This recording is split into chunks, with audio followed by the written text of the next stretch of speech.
Sofa nào nhỏ gọn cho cặp đôi mới cưới ở chung cư? Dạ, bộ sofa băng da sinh thái nhập khẩu AT6105 sẽ là lựa chọn tuyệt vời dành cho gia đình anh chị ạ. Với kích thước 2m4 nhỏ gọn, tinh tế, phần da sinh thái cao cấp rất mềm, thoáng khí, hạn chế bám bụi và cực dễ vệ sinh. Với khung ghế làm từ gỗ thông Nga nhập khẩu tự nhiên, chắc chắn.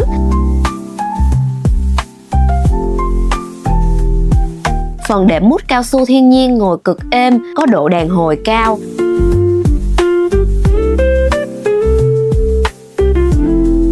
Một mẫu sofa vừa sang, bền, thoải mái, xứng đáng trở thành món nội thất gây sốt trong năm 2026.